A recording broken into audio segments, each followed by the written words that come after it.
Praise the Lord, brothers and sisters. கர்த்தருடைய பரிசுத்த மிகுந்த நாமத்தினால இயேசு கிறிஸ்துவின் ஒரே சபையாய் ஒரே அங்கமாய் இருக்கக்கூடிய சபையார் அனைவருக்கும் வாழ்த்துதலை தெரிவித்து இந்த நாளினுடைய பைபிள் ஸ்டடிக்குள்ளார நாம் கடந்து போவோம். தேவன் தாமே நம்மோடு கூட அனுதினமும் பேசுகிறவராய் இருக்கிறார். இந்த நாளிலே ஒரு புதிய ஒரு பரிமாணத்திற்குள்ளார புதிய ஒரு ஸ்தலத்துக்குள்ளாரே நம்மை அழைத்து செல்லக்கூடியதாய் இருக்கிறது.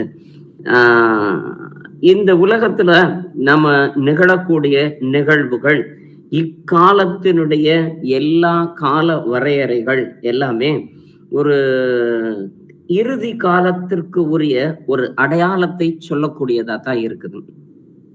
ஏன்னா வெளிப்படுத்தின விசேஷத்துல இருக்கக்கூடிய காரியங்கள் அநேகமாக நடைபெற்று கொண்டிருக்கக்கூடிய ஒரு நிகழ்காலத்தில் இருக்கக்கூடிய ஒரு இறுதி காலத்திற்காய் நாம் கடந்து வந்தவர்களாய் இருக்கிறோம்.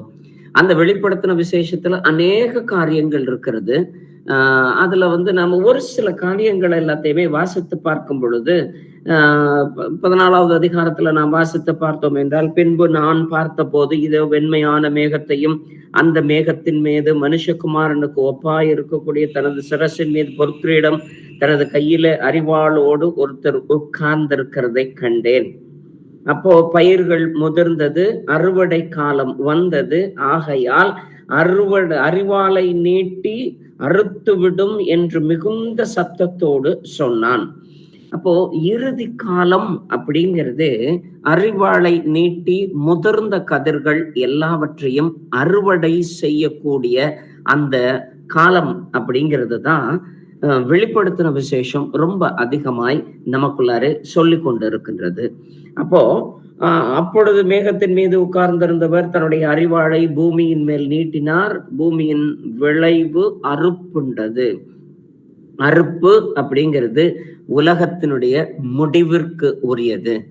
நாம 2ஆம் வருகைக்குரிய அந்த நிகழ்வுகள் எல்லாவற்றையுமே நாம் திருஷ்டாந்தமாய் வெளியரங்கமாய் திட்டவட்டமாய் நாம் ஒரு நாளை குறிப்பிட்டு பார்க்கக்கூடிய விதத்துல எல்லாவற்றையும் அறிந்திருக்கக்கூடிய சபையாய் அமர்ந்திருக்கிறோம்.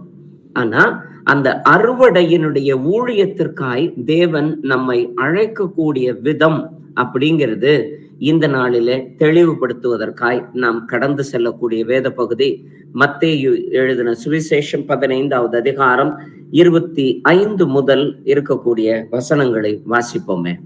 21 இருந்து 28 வரைக்கும். பின்பு இயேசு அவ்விடம் விட்டு புறப்பட்டு தீரு சீதோன் பட்டணங்களின் திசைகளுக்கு போனார். அப்பொழுது அந்த திசைகளில் குடியிருக்கிற கானானிய ஸ்திரீ ஒருத்தி அவரிடத்தில் வந்து, ஆண்டவரே, தாவீதின் குமாரனே, எனக்கு இரங்கும், என் மகள் பிசாசினால் கொடிய வேதனைப்படுகிறாள் என்று சொல்லி கூப்பிட்டாள். அவளுக்கு பிரதி உத்தரமாக அவர் ஒரு வார்த்தையும் சொல்லவில்லை.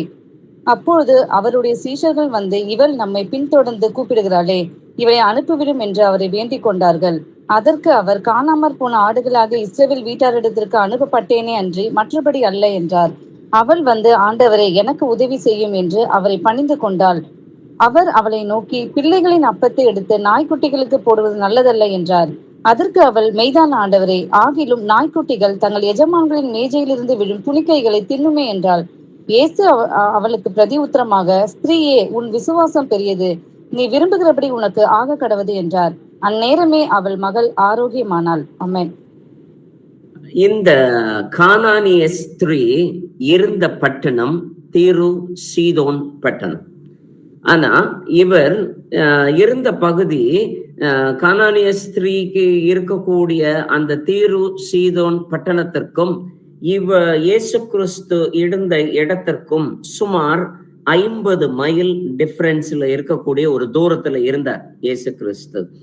அந்த கலிலேயாவிலிருந்து கிளம்பி சுமார் 50 மைல் தொலைவில் இருக்கக்கூடிய பட்டணம் இன்னைக்கு இருக்கக்கூடிய நம்ம மேப்ல நாம பார்த்தோம் அப்படின்னா லெபனான்ல இருக்கக்கூடிய பகுதியில இருக்கக்கூடியதா இருக்கும். அப்ப கலிலேயாவிலிருந்து லெபனான்ல இருக்கக்கூடிய அந்த தீரு சீதோன் பட்டணத்திற்கு போகிறதற்கு அவர் டிராவல் பண்ண அந்த டிஸ்டன்ஸ் 50 மைல் தூரம். 50 மைல் அப்படிங்கிறது இன்னைக்கு நம்மளால கணக்கு பண்ணி சொல்ல முடியும். ஆனா அந்த டிஸ்டன்ஸ் வந்து இயேசு கிறிஸ்து அவ்விடம் விட்டு தீரு சீதோன் பட்டணங்களுடைய திசைக்கு போனார். அது வரைக்கும் அவங்களுடைய அப்போஸ்தலர்கள்ட்ட அடுத்து நாம போக வேண்டியது தீரு சீதோன் பட்டணம் தான் போறோம், அங்க போய் இந்த வேலையை பார்க்க போறோம் அப்படிங்கிறது எல்லாமே தன்னுடைய அப்போஸ்தலர்கள்ட்ட அவர் டிஸ்கஸ் பண்ணவே இல்லை அப்படிங்கிறது. அந்த திசைக்கு போனார். அப்ப அந்த திசையில போறதுக்கு அவருக்கு அன்னைக்கு வேலையே இல்லைங்கிற மாதிரி அவர்களுடைய தீர்மானத்துல இருந்திருந்திருக்கலாம். அப்போ ஆனா அந்த திசையில அவர் திரும்பி போய் ஸ்திரீ அநேக பேர் அந்த இடத்துல இல்ல, ஒருத்தி அவரிடம் இருந்து, தாவீதின் குமாரனே எனக்கு இரங்கும். அப்போ அந்த டிஸ்கிரிப்ஷன் படி பார்த்தோம் அப்படின்னா, இதுல கொடுத்திருக்கக்கூடிய இந்த வெளிப்படுத்துதலின் படி பார்த்தோம் அப்படின்னா, இவள் ஒரு யூத பெண்மணி கிடையவே கிடையாது. யூத பெண்மணியா இருந்திருந்தா, நான் காணாமல் போல ஆடுதானே நீயும், உனக்கும் நான் கொடுத்திருப்பேன் அப்படின்னு சொல்லியிருப்பார். பட் தேவன் வந்தத இந்த படகுல வந்து போகிறப்போ அவங்கள வந்து காப்பாத்துறதுக்காக கடல் நடுவில் வந்து அவர்களை காற்றையும் புயலையும் அடக்கின உடனே அவர் வந்து திரும்பவும் பார்த்தோன்னா அந்த இடத்துல இருந்து கடந்து போகிறவரை போர் காணப்பட்டார் அப்படின்னு தான் வசனமே சொல்லும். அதே மாதிரி எம்மாவுஸ் நகரத்துல வந்து சீஷர்கள் 2 பேரும் எம்மாவுஸ போற வரைக்கும் 2 பேருமே வந்து பேசிக்கிட்டே போறப்ப அவர்களுடைய வார்த்தையில இருதயம் கொழுந்து விட்டு எரிந்தது அப்படின்னு சொல்றப்போ, அந்த கொழுந்து விட்டு எரியிற இந்த சந்தர்ப்பத்துல அவங்க எம்மாவுஸ் நகரம் வந்துட்டு இங்கிட்டு தங்கிட்டு போகலாம் அப்படின்னா அதற்கு தொடர்ந்து பயணப்படுகிறவரை போல் காணப்பட்டார் அப்படி. ஆனா இவங்க கட்டாயப்படுத்தி நிறுத்தி வச்சாங்க. அதே போலதான் இயேசு கிறிஸ்து அந்த தீரு பட்டணத்திற்கு வந்ததே இந்த கானானிய ஸ்திரீ ஒருத்திக்கு சுகப்படுத்த வேண்டும் என்பதற்காகத்தான். அந்த ஒரே ஒருத்திய வந்து அவளுடைய விண்ணப்பத்தை கேட்பதற்காக இயேசு தன்னுடைய ஊழியத்தினுடைய நாட்கள்ல ஒரு நபரை ரட்சிக்கும்படிக்காய், ஒருவருடைய தேவையை சந்திக்கும்படிக்காய் பல மைல் தொலைவு அவர் பயணம் செய்தவராய் இருக்கிறார். ஏன்னா இவர் அந்த நேரத்துல இவங்களுடைய எதுக்கு தான் போறாங்கன்னு கூட இருந்த சீஷர்களுக்கு யாருக்குமே தெரியாமலே கூட போயிருந்திருக்கலாம். ஆனா அந்த ஒரே ஒரு பெண்மணிக்காக, அதுக்கப்புறமேட்டு நீங்க தொடர்ந்து வாசித்து பார்த்தீர்களே ஆனால் திரும்ப அவர் கலிலேயாவுக்கு வந்தாருன்னு தான் வசனமே இருக்கும். அந்த பட்டணத்துல அவருக்கு அதை தவிர வேற வேலையே இல்லவே இல்லை. அவளுடைய விசுவாசத்தின்படி அவளை குணமாக்கிட்டு திரும்ப அவர் கலிலேயா பட்டணத்திற்கு திரும்ப வந்தவராய் இருக்கிறார். இதற்கு அடுத்து இன்னும் ஒரு உதாரணத்தை நாம் பார்ப்போமே. மார்க் எழுதின சுவிசேஷம் 5வது அதிகாரம் முதல் 10 வசனத்தை வாசிப்போமே.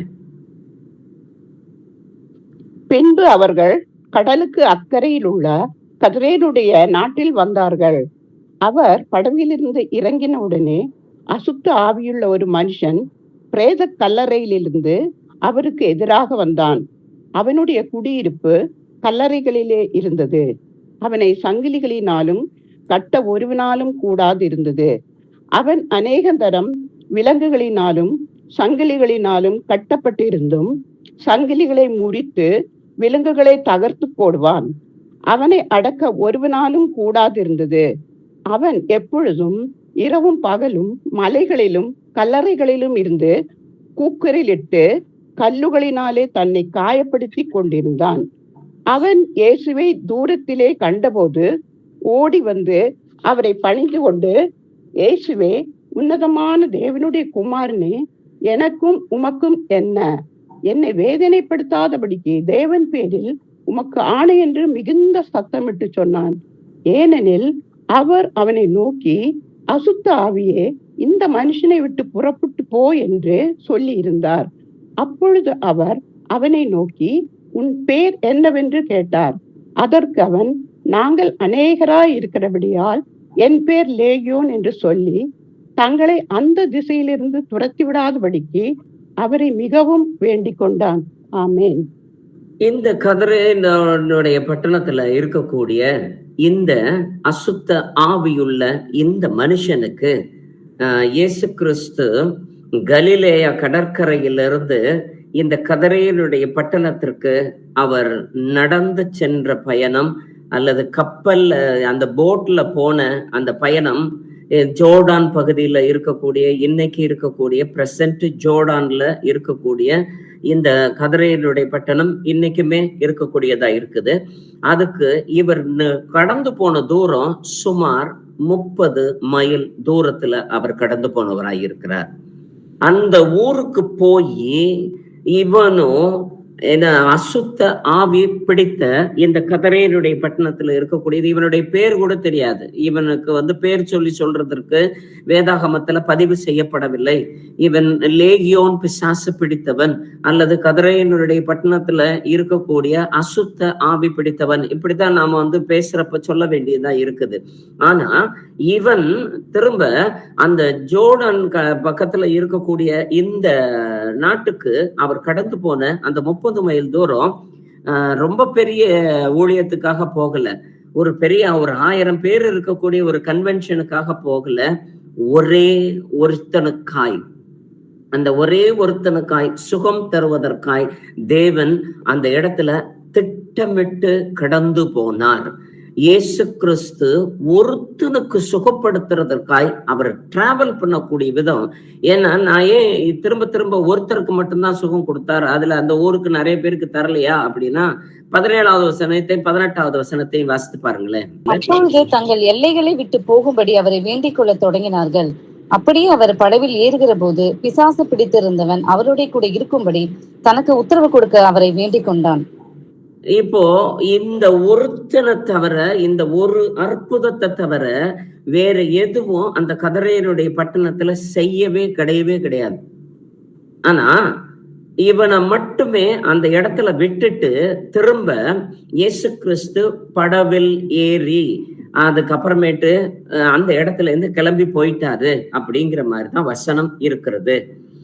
3வது உதாரணமாய் சமாரிய ஸ்திரியை நாம் யோவான் எழுதின புத்தகம் 4வது அதிகாரம் 4 முதல் 10 வரைக்கும் இருக்கக்கூடிய வசனத்தை வாசிப்போமே.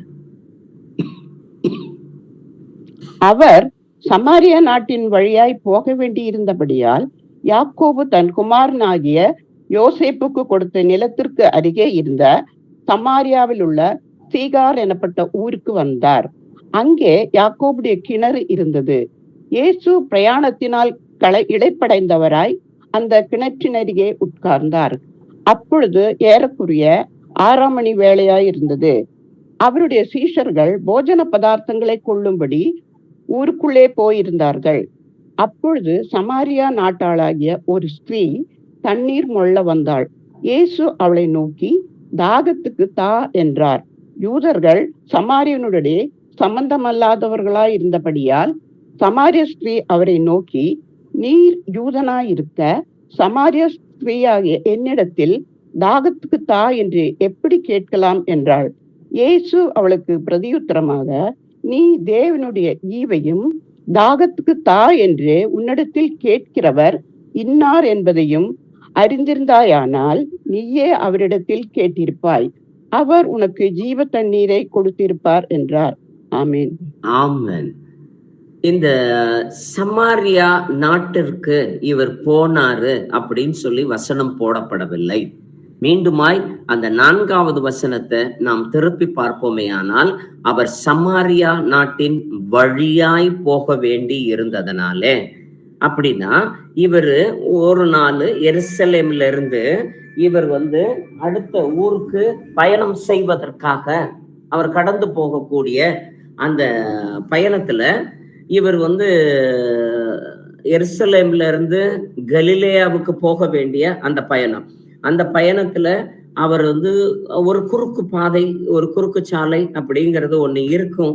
அந்த பகுதி வழியா அவர் போகணும்னு சொல்லி அவர் திட்டமிட்டு இருக்கிறப்போ அந்த வழி பயணத்துல போகக்கூடிய இடம் சமாரியா அப்படிங்கிற அந்த ஊர்ல இருக்கக்கூடியது சீகார் பட்டணம். அந்த சீகார் பட்டணத்துக்கு இவர் போகணும்ன்றத அவர் முடிவு பண்ணி இவர் கடந்து சென்ற அந்த தூரம் ஏறக்குறைய இவர் எருசலேமிலிருந்து கலிலேயாவுக்கு போகிற வழியிலே இந்த சீகார் பட்டணத்து வரைக்கும் இவர் கடந்து சென்ற தூரம் கிட்டத்தட்ட ஒரு 70 மைல் தொலைவு. அந்த 70 மைல் தொலைவுல இவர் வந்து வேகாத வெயில், ஏன்னா 6ஆம் மணி வேளை அப்படின்னா யூதர்களுடைய அந்த கடிகாரத்தின்படி 6ஆம் மணி வேளை அப்படிங்கிறது 12 மணி, நண்பகல் 12 மணி. அந்த நண்பகல் 12 மணியில இவர் வந்து உட்கார்ந்திருந்த யாக்கோபினுடைய கிணறு, அதுவும் ஒரு ட்ரெடிஷனல் பிளேஸ். யாக்கோபு யோசேப்புடைய அவர்களோடு சேர்ந்து அந்த எகிப்து மன்னர் பார்வோன்டேந்து இவர்கள் தங்குவதற்கென்று கொடுக்கப்பட்ட ஒரு இடத்துல யாக்கோபு அவர்களுடைய பிள்ளைகளும் தங்கி இருந்தப்போ அவர்களுக்கு போஷித்த கிணறு தான் அந்த கிணறு. அந்த கிணறு அந்த அண்டையில இவர் போய் உட்கார்ந்திருந்த பொழுது நிச்சயமா 10வது வசனத்தை வாசிக்கிறதன்படி பார்த்தோம் அப்படின்னா, இயேசு அவளுக்கு பிரதியுத்தரமாக, நீ தேவனுடைய ஈவை தாகத்துக்கு தா என்று உன்னிடத்தில் கேட்பவர் என்னார் என்பதையும் அறியாதிருந்தபடியினால, அவ தெரியாமலாம் இல்ல, அவளுக்கு வந்து தெரிஞ்சது என்ன தெரியுமா? ஒன்னே ஒண்ணு, நீ ஜூ, நான் புறஜாதி, நான் கானானிய ஸ்திரீ, நீ வந்து எருசலேமை சேர்ந்த ஒரு யூதன் அப்படிங்கிறது மட்டும்தான் அவளுக்கு தெரிஞ்சது. மற்றபடி இவர் மேசியா என்பதோ, இவர் அற்புதங்களை செய்கிறவர் என்பதோ, ஜீவ தண்ணீரை உருவாக்குகிறவரோ, ஜீவனுள்ள தேவன் இவர்தான் என்பதோ அவளுக்கு சுத்தமா தெரியவே தெரியாது. பட் அவள்கிட்ட பேசக்கூடிய சத்தியங்கள் எல்லாமே பாத்தீங்க அப்படின்னா கொஞ்சம் நல்லா ஸ்ட்ராங்கா தான் பேசுறாரு. ஏன்னா தேவனுடைய ஈவு அப்படிங்கிற ஒரு வார்த்தை வந்து ஒரு யூதன்கிட்ட கூட பேசல. நீ யாருக்கிட்ட பேசுறோங்கிறது தெரிஞ்சதுச்சுன்னா நீ ஜீவ தண்ணீரை கொடுப்ப, நீ கொடுக்குற தண்ணீர்ல வந்து தாகமும் எடுக்காது. ஏன்னா அவ திரும்ப புரியாம தான் பேசுறான். ஏன்னா உங்ககிட்ட வந்து மொழ்றதுக்குரிய குடமும் கிடையாது, வாளியும் கிடையாது, கயிறும் கிடையாது, எதுவுமே கிடையாது, எப்படி நீங்க எனக்கு தண்ணி கொடுப்பீங்க அப்படிங்கிற கேள்வி எல்லாம் கேட்கிறப்போ அவருக்கு வந்து என்னது, நான் கொடுக்கக்கூடியது ஜீவ தண்ணீர். இந்த ஜீவ தண்ணீருங்கிற வேர்டு வந்து யூதர்களுக்கிட்ட கூட பயன்படுத்தாத ஒரு டேர்ம். இந்த வார்த்தைய இதுக்கு முன்னாடி அவர்கள் யூதர்கிட்ட பிரசங்கம் பண்ணப்ப கூட அவர்களுக்கு கூட பயன்படுத்தவில்லை. ஏன்னா இவள் மீது மனதுருகி தேவன் அவளை உற்று பார்த்த பின்பு இவளுக்கிட்ட மனம் திரும்புதலுக்கு ஏற்ற விசுவாசம் உண்டு என்பதை அறிந்தவர். அவர் கடந்து வந்த தூரம் 70 மைல். நான் இப்ப சொல்லியிருக்கக்கூடிய இந்த 3 உதாரணத்திலையுமே முதல்ல கானானிய ஸ்திரீக்கு அவர் கடந்து வந்த தூரம் கிட்டத்தட்ட 50 மைல் தூரம். இந்த கதரேனுடைய பட்டணத்திற்கு அவர் கடந்து வந்த தூரம் 30 மைல் தூரம். இந்த சமாரிய ஸ்திரீக்கு இவர் கடந்து வந்த தூரம் 70 மைல் தூரம். ஃபார் சிங்கிள் சோல் மினிஸ்ட்ரி, ஒரு தனி ஆத்ம ஆதாயத்திற்காய் அவர் கடந்து வந்த தூரங்கள் இவைகள். அப்போ ஒரு தனி மனித ஒரு ஆதாயத்திற்காகவும் ஒரு தனி மனிதனுடைய ஒரு தேவையை சந்திப்பதற்காகவும் இன்னைக்கு நாம இயேசு கிறிஸ்துவினுடைய சபையில நாம் அமர்ந்திருக்கிறோம். இயேசு கிறிஸ்துவின் நாமத்துல நான் ஞானஸ்தானம் பெற்றவர்களாய் அமர்ந்திருக்கிறோம். அது நாங்க மற்ற சபைகளை போல் அல்ல என்று சொல்லி கொண்டிருக்கக்கூடிய நாம் என் எஜமானனாகிய இயேசு கிறிஸ்துவை போல ஒரு தனி மனித ஒரு ஆதாயத்திற்காய் நான் கடந்து சென்றது 1 மைல் தூரமாவது இருக்குமா? நம்மை நாமே நிதானித்து பார்ப்போமே. இவர் செய்த ஊழியத்துல இவர் சந்தித்த அந்த கதரேனுடைய பட்டணத்துல அந்த லேகியோன் பிசாசு பிடித்தவனை சந்தித்த பொழுது அவன் யூதனுக்கு சம்பந்தப்பட்டவனா சம்பந்தப்படாதவனா அது நமக்கு தெரியவே தெரியாது. 2வது கானானிய ஸ்திரீ, அவள் ஒரு புறஜாதி. இந்த சமாரிய ஸ்திரீ அவள் ஒரு புறஜாதி. இந்த புறஜாதியரை இது வேறு பிரிந்த காட்டு ஒளிவ கிளைகளாய் இருந்தாலும் தேவன் அவர்களை மனதுருகி அவர்களை தொட்டவராய் இருக்கிறார். ஏன்னா அந்த மனதுருக்கம் இயேசு கிறிஸ்துவிற்குள்ளாரே. மத்தேயு எழுதின சுவிசேஷம் 14வது அதிகாரம் 13வது வசனத்தை வாசிக்க கேட்போமே.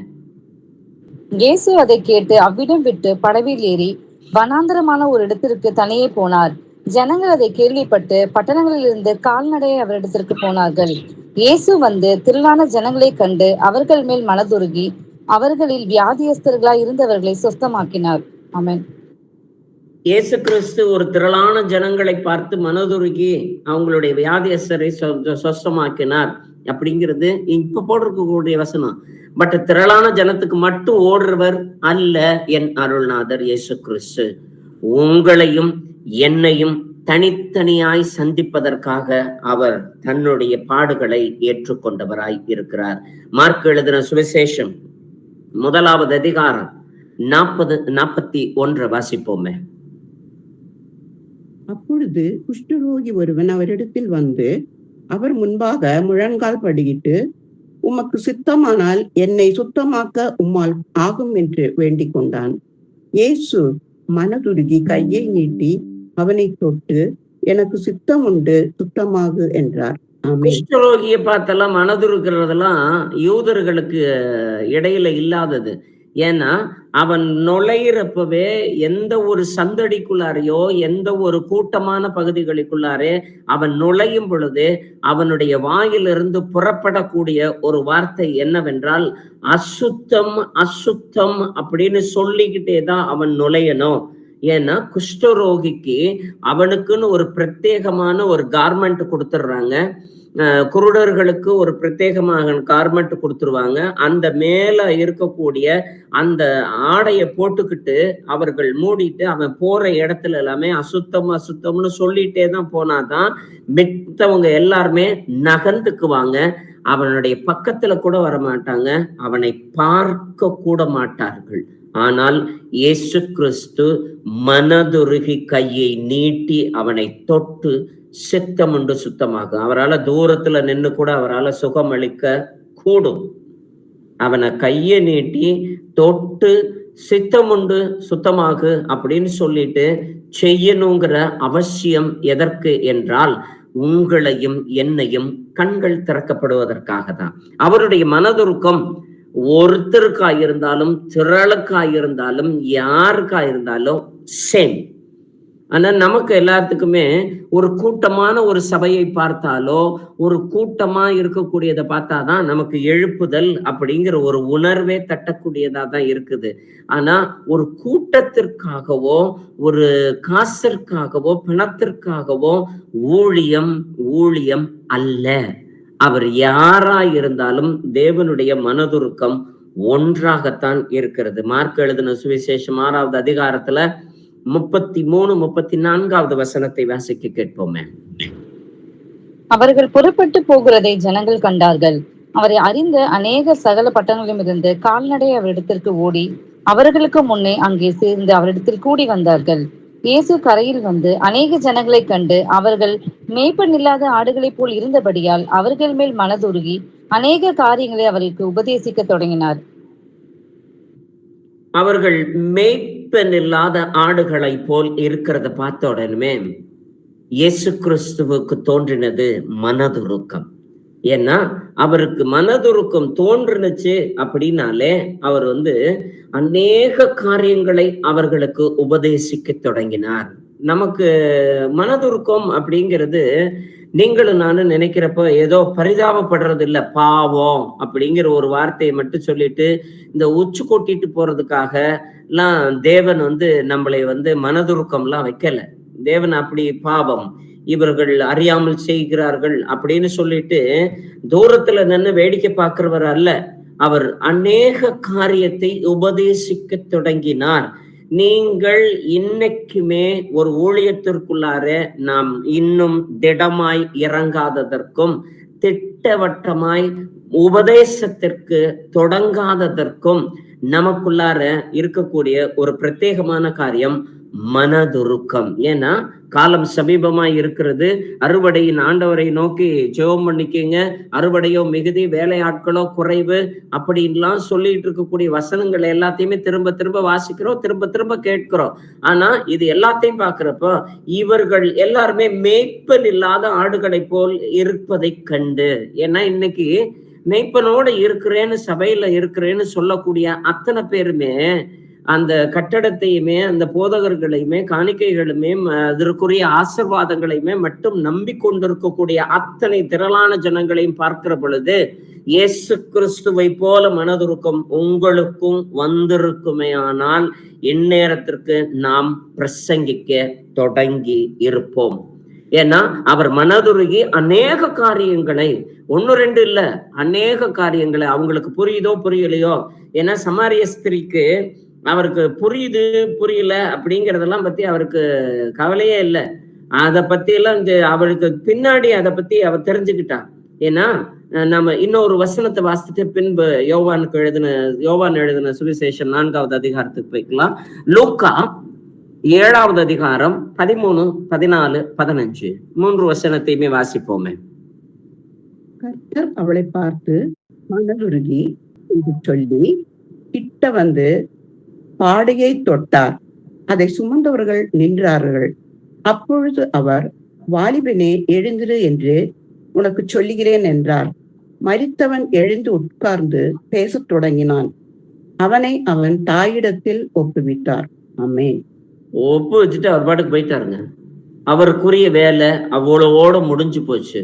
ஏன்னா இந்த இடத்துலதான் இயேசு கிறிஸ்துவ பார்த்து அவ கேட்க கூட கிடையாதுங்க. என் பிள்ளைய செத்த போயிருக்க, அவனை எழுப்பி விடுங்கன்றதெல்லாம் அவ கேட்க கூட கிடையாது.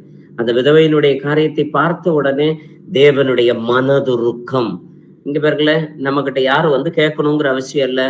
நம்ம கிட்ட என்னது, ஒருத்தரும் நம்ம கிட்ட நீங்க சொல்லி கொடுங்க பிரதர், நீங்க சொல்லி கொடுங்க சிஸ்டர் அப்படின்னு சொல்லி என்கிட்ட கேட்டா தான் நான் ஊழியம் பார்க்கணும்ன்றது அவசியம் இல்லை. பல சமயங்கள்ல நாம சொன்னா அவங்களுக்கு எல்லாம் புரியாது.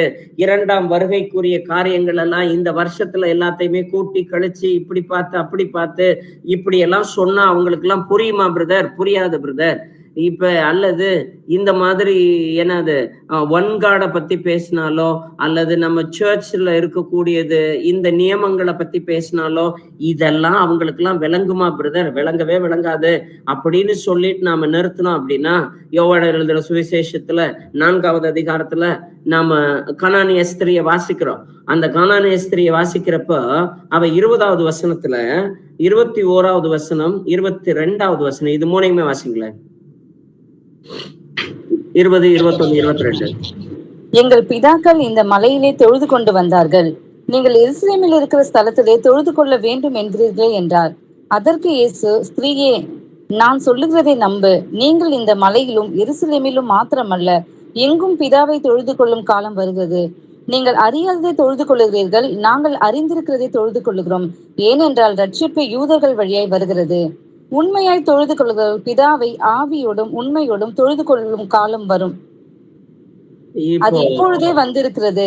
தம்மை தொழுது கொள்ளுகிறவர்கள் இப்படிப்பட்டவர்களாய் இருக்கும்படி பிதாவானவர் விரும்புகிறார்.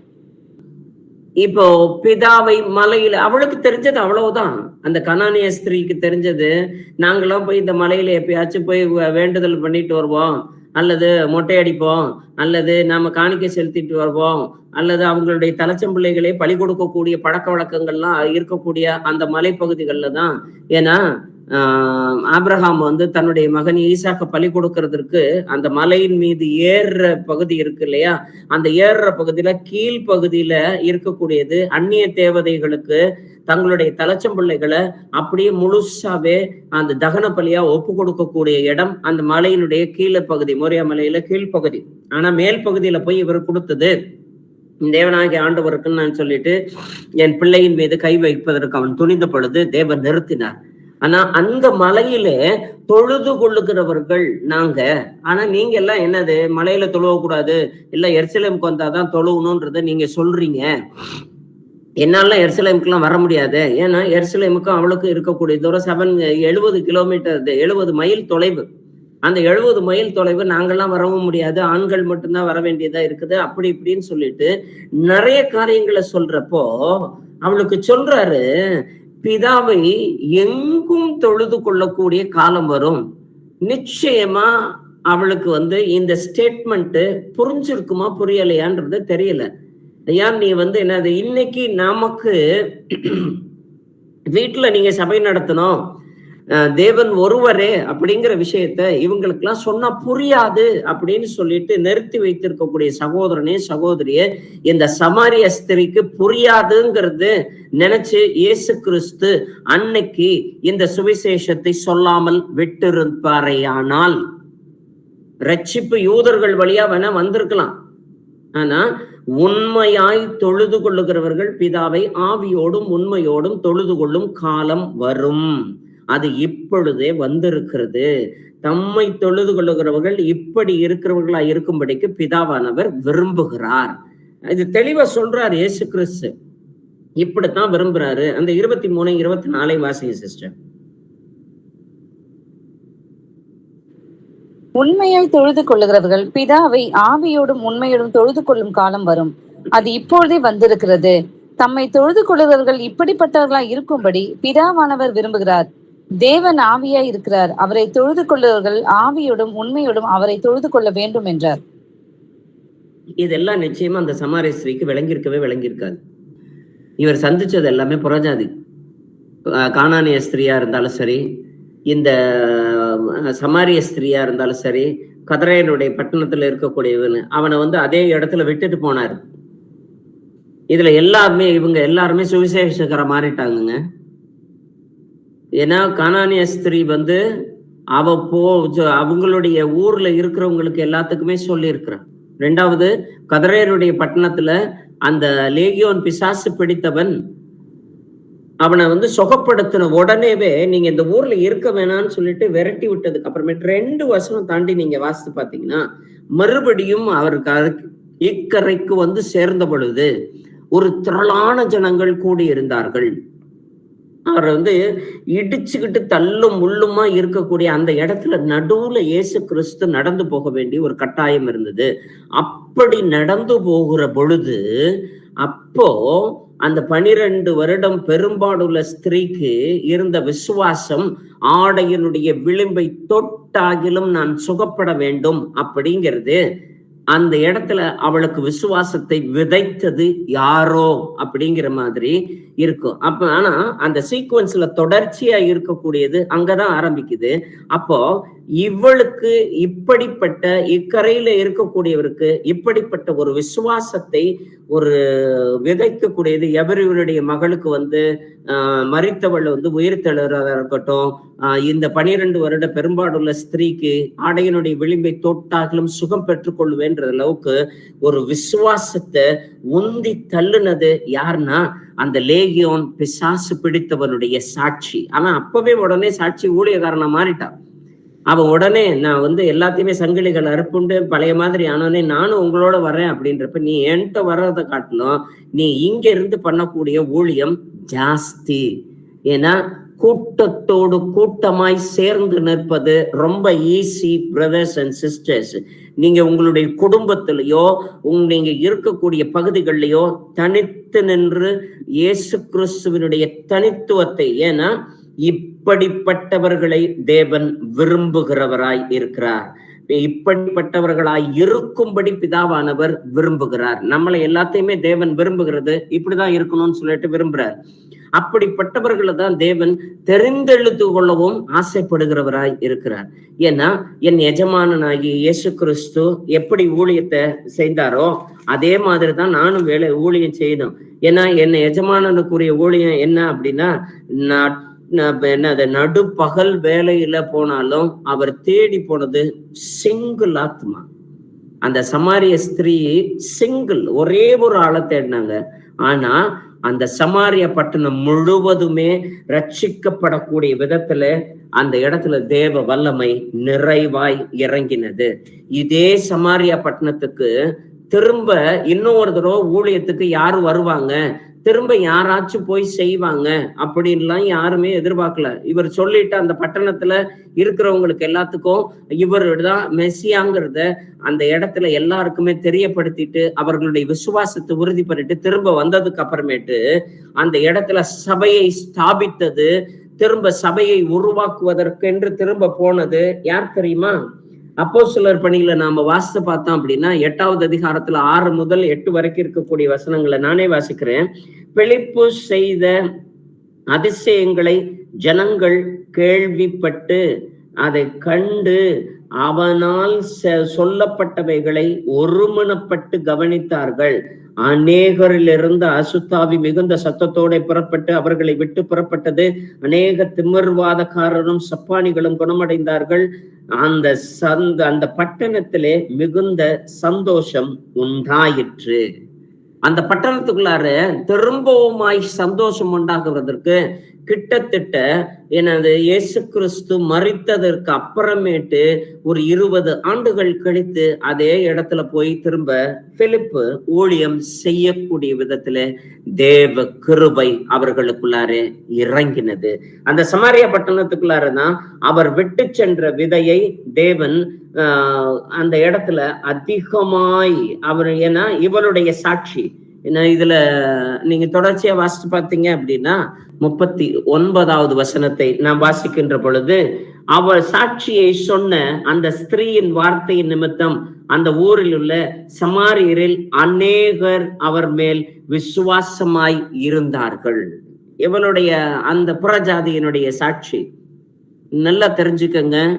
பிசாசு பிடிச்சவன் ரொம்ப பெரிய பரிசுத்தவான் இல்ல. இந்த தன்னுடைய மகளுக்கு பிசாசு பிடித்தவளும் மிகப்பெரிய பரிசுத்தவானும் கிடையவே கிடையாது. இந்த கானானிய ஸ்திரீயும் இந்த சமாரிய ஸ்திரீயே ஒரு வேசிதான். அவளுக்கு 5 கணவர் உண்டுன்றதுல தேவன் அந்த ஸ்திரீயை நோக்கி அவளாக அந்த இடத்துல சொல்றாரு. அவளோடு கூட பேசுகிறவர் அந்த தருணத்தை பார்த்துட்டு அந்த விஷயங்களை எல்லாத்தையுமே தெரிஞ்சோடனே நீ தீர்க்கதரிசிதான் அப்படின்னு சொல்லிட்டு அந்த இடத்துல சொல்றாங்க. இதெல்லாம் நடந்துகிட்டு இருக்குது. ஆனா இந்த நடந்துகிட்டு இருக்கிறத கொஞ்சம் கூட எதையுமே அறியாமல், இதை யோவான் 4:25-30 வரைக்கும் இருக்கக்கூடியது. அந்த ஸ்திரீ அவரை நோக்கி, கிறிஸ்து எனப்படுகிற மெசியா வருகிறார் என்று அறிவேன். அவர் வரும்போது எல்லாவற்றையும் நமக்கு அறிவிப்பார் என்றாள். அதற்கு இயேசு, உன்னுடனே பேசுகிற நானே அவர் என்றார். அத்தருணத்தில் அவருடைய சீஷர்கள் வந்து அந்த ஸ்திரீயுடனே பேசுகிறதை பற்றி ஆச்சரியப்பட்டார்கள். ஆதிலும் என்னை தேடுகிறீர் என்றாவது, ஏன் அவளுடைய பேசுகிறீர் என்றாவது ஒருவனும் கேட்கவில்லை. அப்பொழுது அந்த ஸ்திரீ தன் குடத்தை வைத்துவிட்டு ஊருக்குள்ளே போய் ஜனங்களை நோக்கி, நான் செய்த எல்லாவற்றையும் ஒரு மனுஷன் எனக்கு சொன்னார். அவரை வந்து பாருங்கள், அவர் கிறிஸ்துதானோ என்றாள். அப்பொழுது அவர்கள் ஊரிலிருந்து புறப்பட்டு அவரிடத்தில் வந்தார்கள். இப்படி நடக்கையில் சீஷர்கள் அவரை நோக்கி, ரபி, போஜனம் பண்ணும்போது வேண்டிக் கொண்டார்கள். அந்த தருணத்தில் ஸ்திரீ பேசுகிறது கேட்டு ஆச்சரியப்பட்டார்கள். ஏன் அப்படின்னா, இவ வந்த பிசினஸ் என்னது அப்படின்னா, தண்ணி தூக்குறதுக்காக தான் வந்தான். நண்பகல் வேலையில யாருமே தண்ணி தூக்க வர மாட்டாங்க. அவங்க ஒண்ணு காலையில தூக்குவாங்க, இல்லைன்னா ஈவினிங் தூக்குவாங்க. யாருமே இல்லாத நேரத்துல திருட்டளவாய் வந்து யாருடைய கண்லையும் படாம யாருடைய ஏச்சுக்கும் பேச்சுக்கும் ஆளாகாம இருக்கணும் அப்படின்னா, தனிப்பட்ட விதத்துல வந்து அவள் மட்டும் தண்ணி எடுத்துக்கிட்டு போகணும் அப்படின்னா, அந்த 12 மணி சுட்டெரிக்கிற வெயில்ல நண்பகல் வேலையில வந்தாதான் அது முடியும். அதுக்காக அவர் கிளம்பி வந்தான். ஆனா அந்த சமயத்துல அவ வந்த வேலை தண்ணி தூக்குறதுக்காக. ஆனா திரும்ப போறப்ப தன்னுடைய குடத்தை வைத்து விட்டு தண்ணி கூட தூக்குறதுக்கு அவருக்கு சிந்தை இல்லைங்க. ஏன்னா இவர் தான் மேசியா அப்படிங்கிறத இவர் பகிரங்கமாய் ஓப்பனா தன்னுடைய சீஷர்களுக்கு கூட சொல்லல. நல்லா தெரிஞ்சுக்கங்க பிரதர்ஸ் அண்ட் சிஸ்டர்ஸ், உன்னோடு கூட பேசுகிறவர் நானே, அவர் வரப்போகிற மேசியா நான் தான் அப்படிங்கிறத ஒரு விபச்சார ஸ்திரீக்கு, ஏன்னா ஆகாதவர் அப்படின்னு சொல்லிட்டு அந்த ஊர்ல ஒதுக்கி வச்சதுனாலதான் 12 மணிக்கு இவ தண்ணி தூக்கிட்டு இருக்கிறான். ஆனா அப்படிப்பட்டவளுக்கு ஓப்பன் ஸ்டேட்மெண்ட்ல இயேசு கிறிஸ்து தம்மை வெளிப்படுத்தினவராய் இருக்கிறார். இதுதான் அந்த அறுவடையின் ஊழியம். அந்த பிரசித்தியான அந்த ஒரு வார்த்தை அவளுக்கு ரொம்ப அதிகமா ஊடுருவி உடனே ஊர்ல இருக்கிறவங்களுக்கு எல்லாத்துக்கும் புறப்பட்டு போய் சொல்லி, அதுக்கு அப்புறமேட்டு அந்த ஊர்ல இருக்கிறவங்க எல்லாத்தையுமே கொண்டு வந்து சேர்க்கிறாங்க. ஆனா இது நடந்தது எல்லாமே ஒண்ணுமே தெரியவே இல்லை. இப்படி நடக்கையில் சீஷர்கள் வர்றாங்க. ஆனா வசனம்லாம் பாத்தீங்கன்னா ரொம்ப அழகா அந்த ஏன்னா அவங்க அந்த தருணத்தில் சீஷர்கள் வந்தபோது அந்த ஸ்திரீயினுடைய பேசிக்கிறதை கண்டு ஆச்சரியப்பட்டார்கள். யாரோ ஒரு பொண்ணு கூட பேசிட்டு இருக்கிறாருன்னு சொல்லி ஆச்சரியப்பட்டுட்டு, ஆகிலும் என்ன தேடுகிறார் என்றும் அவளோடு ஏன் பேசுகிறீர் என்றும் ஒருவனும் கேட்கவில்லை. கவனிங்களேன், இன்னைக்கு ஊழியக்காரனுக்கு அல்லது சீஷர்களுக்கு உண்டான ஒரு மெத்தனமான போக்கு என்ன அப்படின்னா, நம்ம வேலை என்னது, இப்படி போற வழி இங்க இருந்து எருசலேம்ல இருந்து கலிலேயாவுக்கு போகணும். போற வழியில சாப்பாட்டுக்காக டிராவல் பண்ணி இங்க தங்கணும். அந்த இடத்துல இவரை உட்கார வச்சுட்டு நான் போய் ரொட்டி அப்பம்லாம் ஊருக்குள்ளார போயிட்டு வாங்கிட்டு வர்றேன் அப்படிங்கிற அந்த பிசினஸ் மட்டும்தான் பாக்குறானுங்கள ஒழிஞ்சு, இவர்கள் யாருமே அந்த பெண்ணுக்கு ஒரு சுவிசேஷம் சொல்லக்கூடிய தருணம் என்பதை அவர்கள் அறியவில்லை. அந்த 12 மணி வேளையில இவர்கள் அந்த ஊருக்குள்ளாரதான் போயிட்டு வர்றாங்க. அந்த விபச்சாரி ஸ்திரீ உள்ளுக்குள்ளார போயிட்டு வர அதே ஊருக்குள்ளாரதான் இந்த அப்போஸ்தலர்களும் போயிட்டு வர்றாங்க. ஆனா இவங்க போயிட்டு வந்தது உலகபூர்வமான காரியத்திற்கு போயிட்டு வந்தார்கள். ஆனா இந்த கானானிய ஸ்திரீ போயிட்டு வந்தது ஆவிக்குரிய காரியத்திற்கு உள்ளாரே போயிட்டு வந்தார். வர்றவர் இவர் தான் மெஸ்ஸியா, பாருங்க எல்லாருமே கிறிஸ்து தானோன்னு சொல்லி பாருங்கன்னு சொல்லிட்டு கூட்டிட்டு வர அளவுக்கு அவர்கிட்ட சொல்ற அளவுக்கு கூட்டிட்டு வராங்க. ஆனா இவங்களுக்குரிய கவலை எல்லாம் என்ன தெரியுமா? பசி நேரம், சாப்பாடு வந்துருச்சு, ராபி போஜனம் பண்ண வாருங்கள். 31 இருந்து வாசிங்களேன் சிஸ்டர், 31 இருந்து 34 வரைக்கும். இப்படி நடக்கையில் சீஷர்கள் அவரை நோக்கி ரபி போஜனம் பண்ணும் என்று வேண்டிக் கொண்டார்கள். அதற்கு அவர், நான் புசிப்பதற்கு நீங்கள் அறியாத ஒரு போஜனம் எனக்கு உண்டு என்றார். அப்பொழுது சீஷர்கள் ஒருவரை ஒருவர் பார்த்து, யாராவது அவருக்கு போஜனம் கொண்டு வந்து இருப்பானோ என்றார்கள். இயேசு அவர்களை நோக்கி, நான் என்னை அனுப்பினவருடைய சித்தத்தின்படி செய்து அவருடைய கிரியை முடிப்பதே என்னுடைய போஜனமாய் இருக்கிறது. இப்ப இவங்களுக்கு என்ன ஒரே ஒரு எண்ணம் அப்படின்னா சாப்பிடுறது மட்டும்தான். ஏன்னா இயேசு கிறிஸ்து பல சமயங்கள்ல ஏன் காட்டி கொடுக்கிற சமயத்துல கூட அப்ப துணிக்கை எடுத்து ரசத்துல தொட்டு யூதாசுக்கு கொடுக்குறப்ப என்னைய காட்டி கொடுக்குற ஒருத்தர் இருக்கிறா அப்படின்னு சொல்லிட்டானே, அது நானான்னு தெரிஞ்சுக்கிறதுலாம் கியூரியாசிட்டி இருந்துச்சு. அவர் என்ன செய்யறாருங்கிறத பாக்குறதுக்கு அவங்களுக்கு மனதா இல்லை. அதே சமயத்துல எம்மாவுசுக்கு போற வழியில இவர்கள் நடந்து போகிற சமயத்துல பரிசேயர் குறித்து புளித்த மாவை குறித்து எச்சரிக்கையாயிருங்கள் அப்படின்னு சொல்றப்போ, ஏன்னா அவங்க பசி நேரமா இருக்கிறப்ப சீஷர்கள் எல்லாம் நினைச்சுக்கிட்டாங்க நாமெல்லாம் அப்பம் கொண்டு வரலங்கிறத இப்படி நக்கலா சுட்டி காட்டுறாரு போல இருக்கு அப்படிங்கிற மாதிரி நினைத்து கொண்டார்கள் அப்படின்னு சொல்லிட்டு அவர்கள்லாம் நினைச்சது. ஏன்னா ஆவிக்குரிய காரியத்தை அப்போஸ்தலர்களோடு கூட சொல்றத கூட அதிகமாய் உள்வாங்கிக்க கூட அவர்களுக்கு தெரியல.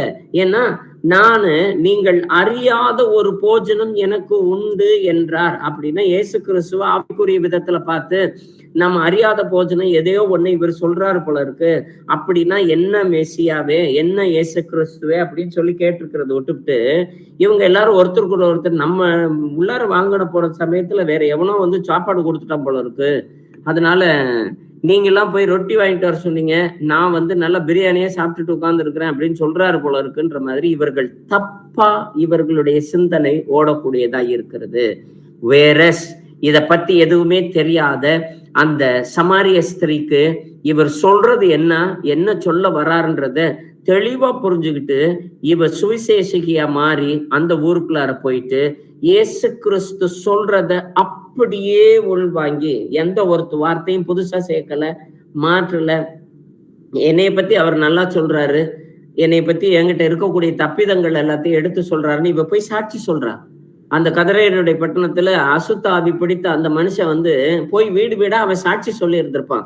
என்னை நீங்க பார்த்திருக்கீங்கல்ல, நான் எத்தனை நாள் கல்லறையில படுத்திருந்திருப்பேன், எத்தனை நாள் நான் என் உடம்ப கல்லுல கீறி இருப்பேன், இந்த பாரு இந்த காயம்லாம் இருக்கு பாரு, இந்த தழும்பெல்லாம் நான் அப்ப நான் கீறிக்கிட்டது, இப்ப நான் கீறிக்கிட்டது, என்னை சங்கிலியில தானே கட்டி வைப்பீங்க, இப்ப நான் எப்படி இருக்கிறேன் பார், என்னை சுகப்படுத்தினது என்னை இயேசு கிறிஸ்து, அதனால அவரை நீ நம்புன்னு சொல்றப்பதான் அவனுக்கு விசுவாசம் அப்படி கொழுந்து விட்டு எரிஞ்சு அவர் என்னை தொட்டா நான் சுகமாவேன்னு சொல்லி விசுவசிக்கல, ஆடையினுடைய விளிம்பை ஒரு ஓரமாகிலும் தொட்டாகிலும் போதும், நான் சுகமடைவேன். நீங்க ஒரு வார்த்தை சொன்னா போதும், என் குமாரத்தி சுகமடைவாள்னு சொல்ற அளவிற்கு தேவனுடைய கிருபை அவர்களுக்கு மத்தியிலே அதீதமாய் செயல்பட்டது. ஏன்னா இவங்களுக்கு அவருடைய சித்தத்தின்படி செய்வதே. பிரியமான பிள்ளைகளை, இன்னைக்கு ஆவியானவர் சொல்லக்கூடிய ஒரே ஒரு விஷயம், என் எஜமானன் எப்படி தீவிரமாய் ஊழியம் செய்தார் என்பதை சுட்டி காட்டுவதற்காக தான் இந்த உதாரணங்களை எல்லாவற்றையுமே தேவன் இந்த நாளிலே எடுத்து சொல்லுகிறவராய் இருக்கிறார். ஏன்னா அனுப்பினவருடைய சித்தத்தின்படி செய்து முடிப்பதே என்னுடைய போஜனமாய் இருக்கிறது. நீங்க ஒவ்வொரு நாளும் நீங்க அப்பத்திற்காகவும் தண்ணீருக்காகவும் உங்களுடைய ஆசீர்வாதத்திற்காகவும் ஜெபிக்கின்ற அந்த நேரங்கள் எல்லாவற்றிலுமே தேவனுடைய சித்தத்தை நிறைவேற்றுவது மாத்திரமே அவருக்கு உண்டாயிருக்கக்கூடிய சித்தம் என்பதை ஒரு க்ஷணம் நீங்க நினைச்சு பாருங்க. உங்களுடைய ஜெபங்கள் எல்லாமே முற்றிலுமாய் மாறக்கூடியதாய் இருக்கும். 35ல இருந்து வாசிங்களேன், 38 வரைக்குமே. அறுப்பு காலம் வருவதற்கு இன்னும் 4 மாதம் செல்லும் என்று நீங்கள் சொல்லுகிறது இல்லையா? இதோ வயல் நிலங்கள் இப்பொழுதே அறுப்புக்கு விளைந்திருக்கிறது என்று உங்கள் கண்களை ஏறெடுத்து பாருங்கள் என்று நான் உங்களுக்கு சொல்லுகிறேன். விதைக்கிறவனும் அறுக்கிறவனும் ஆகிய இருவரும் ஒருமித்து சந்தோஷப்படத்தக்கதாக அறுக்கிறவன் கூலியை வாங்கி நித்திய ஜீவனுக்காக பலனை சேர்த்துக் கொள்ளுகிறான். விதைக்கிறவன் ஒருவன், அறுக்கிறவன் ஒருவன் என்கிற மெய்யான வழக்க சொல் இதனாலே விலகுகிறது. நீங்கள் பிரயாசப்பட்டு பயிரிடாததை அறுக்க நான் உங்களை அனுப்பினேன். நீங்கள் மற்றவர்களை பிரயாசப்பட்டார்கள், அவர்களுடைய பிரயாசத்தின் பலனை நீங்கள் பெற்றீர்கள் என்றார். ஆமென். ஆமென். சீஷர்களை பார்த்து சொல்றாரு, பிரியமானவர்களே, நீங்க இன்னைக்கு புது விதைய விதைக்கிறேன், நான் விதைச்சிட்டு போறேன், யாரோ அறுப்பாங்க, இது ஒரு நாள் பலன் தரும் அப்படின்லாம் சொல்லிட்டு நீ ஊழியம் பார்க்காத. என்னைக்கோ ஒரு நாள் இதை விளைய செய்வார் அப்படின்லாம் சொல்லிட்டு பார்க்காத. ஏன்னா அறுப்பு காலத்துல என்னது, விதைக்கிறவனுக்கு இன்னும் 4 மாசம் செல்லும்னு சொல்லிட்டு காலாட்டிக்கிட்டு உட்கார்ந்துட்டு இருக்காத, அது பாட்டுக்கு வளரும். ஏன்னா பகல் நேரத்திலே பயிரை விளைய செய்கிறவரும் அதிகாலையிலே விதையை முளைக்க செய்கிறவருமாய கர்த்தர் இருக்கிறாரு அப்படின்னு சொல்லிட்டு நம்ம வசனத்துல அப்படியே சொல்லிட்டு இருக்கிறப்ப, ஆனா அறுப்புக்கு இப்பொழுதே விளைந்து இருக்கிறது என்று, ஐயா தயவு செய்து உன் கண்ணை திறந்து பாருன்றார். கண்களை ஏறெடுத்து பாருங்கள் என்று நான் உங்களுக்கு சொல்லுகிறேன். Open your eyes and see. இன்னும் ஒரு 4 வருஷம் போகும், இன்னும் ஒரு 40 வருஷம் போகும் அப்படின்லாம் இல்ல. அறுப்பு காலத்திற்கு, ஆண்டவருடைய வருகைக்குரிய இறுதி காலத்திற்கு என் எஜமான் தன்னுடைய போஜனம் எப்படி இருக்கணும்னு சொல்லி இருக்கிறார். எஜமான் எந்த வேளையில ஊழியம் செய்ய வேண்டும், அது அதே வேளை நம்முடைய வேலையாகவும் இருக்கிறது. ஏன்னா அவர் கண்களை ஏறெடுத்து பாருங்கள் என்று அன்னைக்கு இருக்கிற சீஷர்களுக்கு மாத்திரம் சொல்லல, விதைக்கிறவனும் அறுக்கிறவரும் இருவரும் ஒருமித்து சந்தோஷப்படத்தக்கதாய், இப்படி விதை இப்படி அறு. அந்த அளவிற்கு தேவன் நம்மளுடைய ஊழியத்தை, பலனை, நித்திய ஜீவனுக்காக, இந்த ஒரே ஒரு காரியத்துக்காக தான் நாம எல்லாருமே இந்த சபையில் அங்கத்தினராய் இருக்கிறோம். நித்திய ஜீவனுக்காக. அந்த நித்திய ஜீவன்ற கூலிய வாங்கிறதற்கு நீ அறுக்கிறவனாய் மாத்திரம் இருக்க வேண்டும். அந்த அறுப்பு ஒரு கூட்டத்துக்கு தான் நான் போய் அறுப்பேன்னு சொல்லிட்டு நீ உட்கார்ந்துகிட்டே இருந்தீங்கன்னா அது உட்கார்ந்துகிட்டே இருக்க வேண்டியதா தான் இருக்கும். ஒருத்தனுக்காய் இருந்தாலும் நீ அறுவடை செய்யும் பொழுது ஒரு ஊரையே நீங்கள் ஆதாயப்படுத்த முடியும். ஒருத்தரை நீங்க ஆதாயம் பண்ணுங்க. அந்த ஊரையே ஆதாயம் பண்ணுவதற்கு தேவன் நம்மை நியமித்தவராய் இருக்கிறார். இத்தகைய அறுவடையின் ஊழியத்திற்கு தான் இந்த நாளிலே தேவன் நம்மை அழைக்கிறவராய் இருக்கிறார். ஏன்னா விதைக்கிறவன் ஒருவன், அறுக்கிறவன் ஒருவன் என்கிற மெய்யான வழக்கு சொல் இதனாலே விளங்குகிறது. கவனிங்களேன், அப்போலோ நீர் பாய்ச்சினான் என 1 கொரிந்தியருடைய புத்தகம் 3வது அதிகாரம் 5, 6, 7, 8, 9 வரைக்குமே வாசிங்களேன். பவுல் யார்? அப்போலோ யார்? கர்த்தர் அவனவனுக்கு அருள் அளித்தபடியே நீங்கள் விசுவாசிக்கிறதுக்கு ஏதுவாய் இருந்த ஊழியக்காரர் தானே. நான் நட்டேன், அப்போலோ நீர் பாய்ச்சினான், தேவனே விளையச் செய்தார். அப்படி இருக்க நடுகிறவனாலும் ஒன்றுமில்லை, நீர் பாய்ச்சுகிறவனாலும் ஒன்றுமில்லை, விளையச் செய்கிற தேவனாலே எல்லாம் ஆகும். மேலும் நடுகிறவனும் நீர் பாய்ச்சுகிறவனும் ஒன்றாயிருக்கிறார்கள். அவனவன் தன் தன் வேலைக்கு தக்கதாய் கூலியை பெறுகிறான். நாங்கள் தேவனுக்கு உடன் வேலையாட்களாய் இருக்கிறோம். நீங்கள் தேவனுடைய பண்ணையும் தேவனுடைய மாளிகையுமாய் இருக்கிறீர்கள். ஆமென். ஆமென். அந்த பண்ணைக்கு வேலையாள் வேணும்னு சொல்லிட்டு அறுவடையின் தேவன் இந்த நாளிலே நம்மை அழைக்கிறவராய் இருக்கிறார். அந்த மாளிகையை இசைவாய் கட்டடக்கூடிய கலைஞர்களை இந்த நாளிலே தேவன் அழைக்கிறவராய் இருக்கிறார். ஏன்னா அவனவன் தன் தன் வேலைக்கு தக்கதான கூலியை பெறுவான். நீங்க என்ன வேலை செய்யறீங்களோ அதற்குரிய கூலியை தான் பெறுவீங்க. வெறும் ஞானஸ்தானம் வாங்கிட்டதுனாலயோ அல்லது ஆன்லைன்ல கலந்துகிட்டதுனாலயோ, ஏதோ நாம ஜெபம் பண்ண சொல்றப்ப ஜெபம் பண்றதுனாலயோ, அல்லது நாம வாராந்திர சபை கூடுகை எந்த வீட்டுல நடக்குதுன்னு சொல்லி கரெக்டா கேட்டுட்டு அங்க போய் கேட்டு அதுல சின்ன சின்ன வேலைகள் செய்கிறதுனாலயோ அந்த எல்லாத்துக்குமே பலனை நீங்கள் இப்பொழுதே அடைந்து தீர்த்தாகிவிட்டது.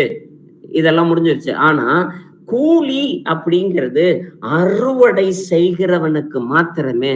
அப்பதான் என்னது, நடுகிறவனும் நீர் பாய்ச்சுகிறவனும் ஒன்றாய் இருக்கிறார்கள்.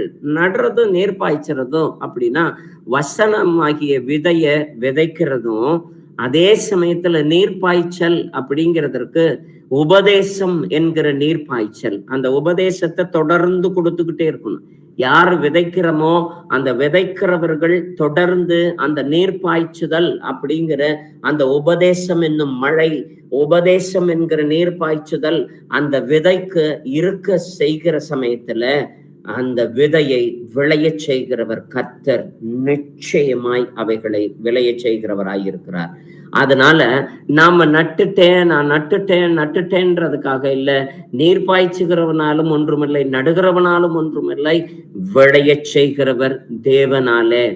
அது எல்லாமே கூடும். ஆனா அவனுக்கு தக்க கூலியை நாம பெறணும். அப்படின்னா நீங்கள் அறுவடையின் ஆட்களாய் இருக்க வேண்டும். மாளிகைக்கு உரிய அந்த கலைஞர்களாய் பங்காளிகளாய் நாம் இருக்க வேண்டும். எபேசியர் எழுதின நிருபம் 3வது அதிகாரம் 17 முதல் 19 வரைக்கும் இருக்கக்கூடிய வசனத்தை வாசிப்போமே. விசுவாசத்தினாலே கிறிஸ்து உங்கள் இருதயங்களில் வாசமாய் இருக்கவும், நீங்கள் அன்பிலே வேறொன்றை நிலை பெற்றவர்களாகி சகல பரிசுத்தவான்களோட கூட கிறிஸ்துவினுடைய அன்பின் அகலமும் நீளமும் ஆழமும் உயரமும் இன்னதென்று உணர்ந்து அறிவு கெட்டாத அந்த அன்பை அறிந்து கொள்ள வல்லவர்களாகவும், தேவனுடைய சகல பரிபூரணத்தாலும் நிறைவுபடவும் அவர் தமது மகிமையினுடைய ஐஸ்வர்யத்தின்படியே உங்களுக்கு அனுகிரகம் பண்ண வேண்டும் என்று வேண்டிக் கொள்ளுகிறேன். இந்த அன்பின் ஆழம் அகலம் நீளம் உயரம், அந்த டெப்த், அந்த ஹைட்டு, அந்த என்னது விட்த், எதுவுமே யாருக்கு தெரியாது? மேல சொன்ன கதிரேலுடைய பட்டணத்துக்காரனுக்கோ கனானிய ஸ்திரீக்கோ அல்லது இந்த சமாரிய ஸ்திரீக்கோ தெரியாது.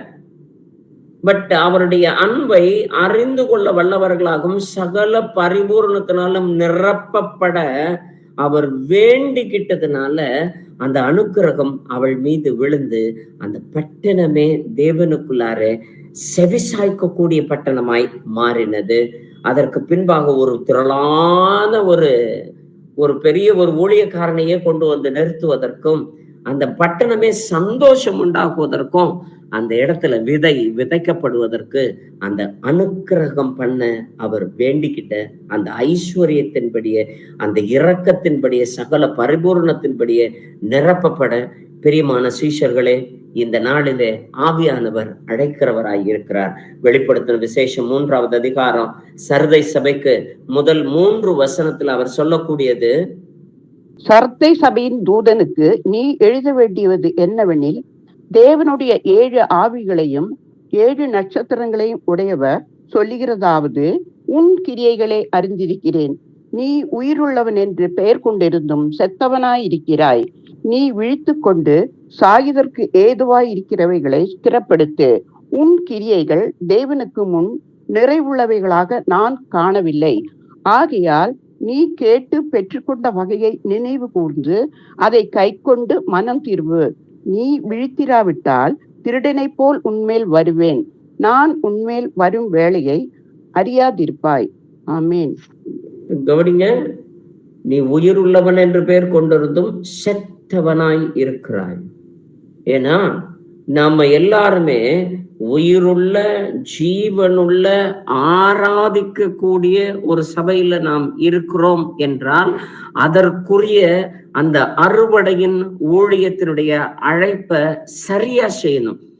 அந்த கதிரை நம்ம கையில வச்சிருக்கிறவங்களா இருக்கணும். எந்த நேரமும் அது ஒரு ஆளுக்கா இருந்தாலும் சரி, ஒரு திரளான ஜனங்களுக்கா இருந்தாலும் சரி, மனதுருகி பிரசங்கிப்பதற்கு அந்த ஏற்ற வேளையில செய்வதற்கு இந்த ஆயத்தம் என்னும் பாதரட்சை நமது மத்தியில நிச்சயமா இருக்கணும். ஏன்னா அப்படி இல்லைன்னா உயிருள்ளவன் என்று பெயர் கொண்டிருந்தும் செத்தவனாய் இருக்கிறாய். அதனால தயவு செய்து சர்தை சபைய எந்திரிச்சு உட்கார்ந்திக்க. நீ எந்திரிச்சு உட்கார்ந்தாதான் சாவுக்கு எதுவானது சிறப்படுத்த முடியும். உன் கிரியைகள் தேவனுக்கு முன்பாய் நிறைவுள்ளதாய் காணவில்லை. ஏன்னா ஸ்திரப்படுத்துற வேலையை செய்யல அப்படின்னாலே அது செத்ததுக்கு சமமாகவும் அது நிறைவுள்ளதாய் காணப்படுவது இல்லை என்பதும் வசனம் தெளிவா இருக்குது. ஏன்னா சர்தை சபை முதல்ல ஜெபம் பண்ணி கேட்டுக்கிட்டது, ஆண்டவரே என்னை ரட்சிங்க, ஆண்டவரே என்னை ஞானஸ்நானத்துக்குள்ளார வழி நடத்துங்க, ஆண்டவரே நான் இன்னைக்கு ரட்சிக்கப்பட்டேன், என் குடும்பம் முழுவதையும் நான் உம்மண்டை கொண்டு வந்து சேர்க்கிறேன், இந்த பட்டினத்தை கொண்டாந்து சேர்க்கிறேன், என் ஊரை கொண்டாந்து சேர்க்கிறேன், என் சாதி சனத்தை கொண்டாந்து சேர்க்கிறேன். என்னென்னத்தெல்லாம் கேட்டு பெற்றுக்கொண்டாய். நீ கேட்டு பெற்றுக்கொண்ட வகையை நினைவு கூர்ந்து அதை கை கொண்டு மனம் திரும்பு. தயவு செய்து நீங்க ரட்சிக்கப்படுறப்ப என்னென்னத்தெல்லாம் கேட்டு வாங்குனீங்களோ அதை எல்லாத்தையுமே கேட்டு அதை நினைவு கூறணுமா. அதே சமயத்துல மனம் திரும்ப வேண்டுமாய். அப்படி திரும்பல. ஏன்னா இதுல யாரையும் கையை நீட்டி குற்றம் சாட்டுறதற்கு எனக்கு யாரையுமே தெரியவே தெரியாது. ஏன்னா அந்த நிதானித்து அறியக்கூடியது உங்களுக்கு. நம்மை நாமே நிதானித்து அறிந்தால் நாம் நியாயம் தீர்க்கப்படும் அப்படிங்கிற வசனத்தை நாம் அன்றாடமாய் நாம் வாசிக்கிறோம். ஆனா நீ விழித்திராவிட்டால், ஏன்னா தேவன் திருடனை போல வருவார், நினையாத நேரத்துல வருவார் அப்படிங்கிறத மற்றவங்களுக்கு எல்லாத்துக்கும் தெரியும். ஆனா நான் அறிந்த வேளையிலே தேவன் வருவார்னு சொல்லிட்டு திடமா உட்கார்ந்து இருக்கிறவங்க நாம் விழித்திராவிட்டால் நிச்சயமா வசனம் சொல்லுகிறது, திருடனை போலதான் அவனுக்கு வருவேன். எனக்கு தேவனை போல வருவாருன்னு சொல்லிட்டு ராஜாதி ராஜாவை போல வருவாருன்னு சொல்லிட்டு நான் இன்னைக்கு அமர்ந்திருக்கிறேன். ஆனா அவர் திருடனை போல வர்றதும் ராஜாவை போல வர்றதும் எக்கால சத்தத்தோடும் தூதர்களோடும் பரிசுத்தவான்களுடைய சேனைகளோடு கூட வர்றதும் யார் கையில இருக்கு அப்படின்னா இங்க கேட்கக்கூடிய ஒவ்வொரு செவிகளுடைய கைகளில தான் இருக்குது. அவர் திருடனை போல வர்றதுக்கு காரணம் நாம் விழித்திராதிருந்தோமே, ஆனால் அவர் திருடனை போல வருவார்.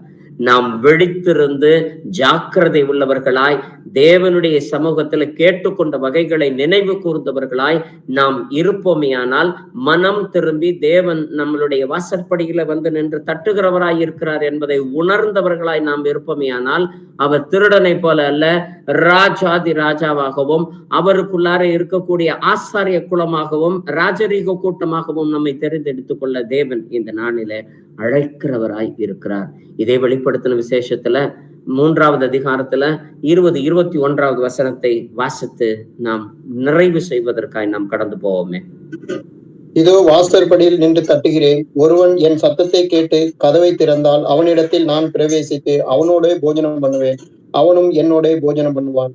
நான் ஜெயங்கொண்டு என் பிதாவினுடைய சிங்காசனத்திலே அவரோட உட்கார்ந்தது போல ஜெயங்கொள்ளுகிற எவனோ அவனும் என்னுடைய சிங்காசனத்திலே என்னோட கூட உட்காரும்படி அருள் செய்வேன். ஆமென். ஜெயம் கொள்ளுகிறவன் எவனோ அவனோடு கூட உட்காரும்படிக்கு அருள் செய்வேன். கவனிங்க, என்னோடு கூட உட்கார்றதுக்கு அருள் செய்வதற்கு நீங்க ஜெயம் கொள்ளணும். ஜெயம் கொள்றது அப்படின்னாலே ஏற்கனவே நீங்கள் அறியாத போஜனம் அப்படிங்கிறது யோவான் சுவிசேஷத்துல 4வது அதிகாரத்துல நாம் வாசிக்க கேட்போம். அந்த அறியாத போஜனத்திற்காய் தேவன் அனுதினமும் ஊழியம் செய்தவராய் இருக்கிறார். அந்த அறியாத போஜனம் தேவனுடைய சித்தத்தை நடப்பிப்பது மாத்திரமே. அவர் பசியோட உட்கார்ந்து இருந்தாலும் சரி, தாகத்தோட உட்கார்ந்து இருந்தாலும் சரி, கனத்து அடியில உட்கார்ந்து இருந்தாலும் சரி, மொட்டை வெயில்ல உட்கார்ந்து இருந்தாலும் சரி, 70 மைல் பயணம் செய்திருந்தாலும் சரி, அந்த ஊரை விட்டு திரும்ப போயிரு அப்படின்னு சொல்லிட்டு திரும்ப ஒரு 30 மைல் திரும்ப போனாலும் சரி, ஒரே ஒருத்திக்கு சுகம் கொடுக்கணுன்றதுக்காக 50 மைல் அவர் கடந்து வந்தாலும் சரி, அதுல எல்லாத்திலையுமே அறியாத போஜனமாகிய தேவனுடைய சித்தத்தை நிறைவேற்றுவதே அவருடைய போஜனமாய் இருக்கிறது. அவனும் என்னோடு கூட போஜனம் பண்ணுவான். யாரு? அவருடைய கூடவே இருந்து அவர் அறியாத போஜனத்தின்படி அறுவடையின் ஊழியத்தை அழகா செய்கிறவனுக்கு மாத்திரமே. ஏன்னா வாசற்படிங்கிறது நம்மளுடைய இருதயமாய் இருக்கிறது. சத்தத்தை கேட்பது அப்படிங்கிறது அவருடைய வேத வசனத்தை செவி கொடுத்து கீழ்ப்படிதல் இருக்காது. பிரவேசித்தல் என்பது இயேசு கிறிஸ்து நமக்குள்ளும் நாம் இயேசு கிறிஸ்துவுக்குள் வருவதற்கும் அனுமதிக்க கூடியது.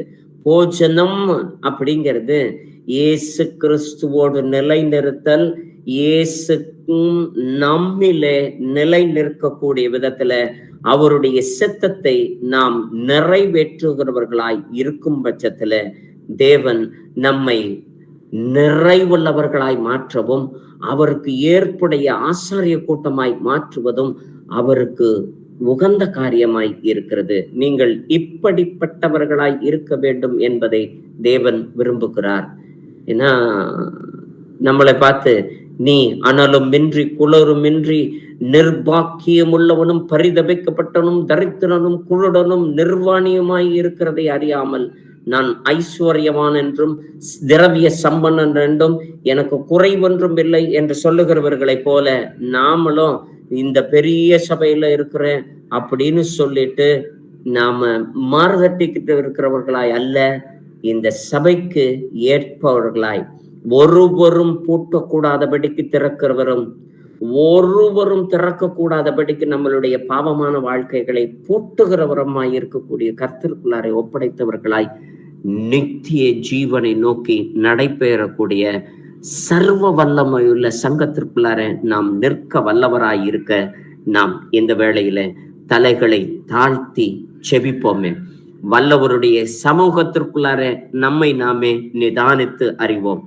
ஒருத்தருக்காக போய் நான் ஊழியம் செய்யறதான்னு சொல்லி நிறுத்தின நேரங்களுக்காய் நாம் இந்த வேளையில மன்னிப்பு கேட்போம். ஒரே ஒரு காரியத்திற்காக நான் இவ்வளவு பெருசா செய்யணுமா அப்படின்னு சொல்லிட்டு நான் வியர்த்தனமாய், அதாவது நிர்விசாரமாய் இருந்த நேரங்களுக்காய் தேவனுடைய சமூகத்துல மன்னிப்பு கேட்போம். தேவன் சந்தித்தவைகள் அத்தனை பேருமே புறஜாதியார்னு சொல்லிட்டு எருசலேமில் மாத்திரம்தான் சாட்சி புறப்படும், யூதர்கள் வழியாதான் ரட்சிப்பு புறப்படும்னு சொல்லிட்டு அவர்களை எல்லாவற்றையுமே சந்திக்காமல் விட்டிருந்தால் இன்னைக்கு நீங்களும் நானுமே கிறிஸ்தவர்களாய் இயேசு கிறிஸ்துவை அறிந்தவர்களாய் இருப்பதற்கான வாய்ப்பே கிடையவே கிடையாது. தேவன் கொடுத்திருக்கக்கூடிய மகா பெரிதான திட்டத்தை உணராத தருணத்திற்காய் தேவனுடைய சமூகத்துல இந்த வேளையில மனம் வருந்தினவர்களாய் மன்னிப்பு கேட்போமே. இது காதுள்ளவன் கேட்கட்டும்னு சொல்லிட்டு விடக்கூடியதில்லை. நீங்க கேட்டீங்கன்னா தேவன் வருகை உங்களுக்கு ராஜாதி ராஜாவினுடைய வருகைகளாய் இருக்கும். கேட்கல அப்படின்னா திருடனுடைய வருகையை போலதான் நீங்கள் நினையாத நேரத்துல அவர் வந்துட்டு போறவராய் இருப்பாரு. அதனால நாம் நினைத்திருக்கக்கூடிய நேரத்துல தேவன் வரக்கூடிய விதத்துல நம்மை நாமே ஒப்பு கொடுக்க இந்த வேளையில ஆயத்தப்படுவோம். நாம் சீர்பொருந்தினவர்களாய் இருக்க என்னோடு கூட சேர்த்து செபிங்களே. மகா இரக்கமும் கனமும் பொருந்திய எங்கள் பரமனேஸ்வரே, வல்லமை உள்ளமுடைய கரத்திற்கு நேராக எங்களையே தாழ்படிந்து வெறுமையாக்கி ஒப்பு கொடுக்கிறோம் ராஜா. ஊழியத்தினுடைய பாதைகளிலே நாங்கள் ஸ்திரமாய் ஓடவும் இன்னும் திடப்பட்டவர்களாய் நாங்கள் நிரலாதபடிக்கு இருந்த வேலைகளுக்காய் இந்த வேளையில மன்னிப்பு கேட்கிறோம்.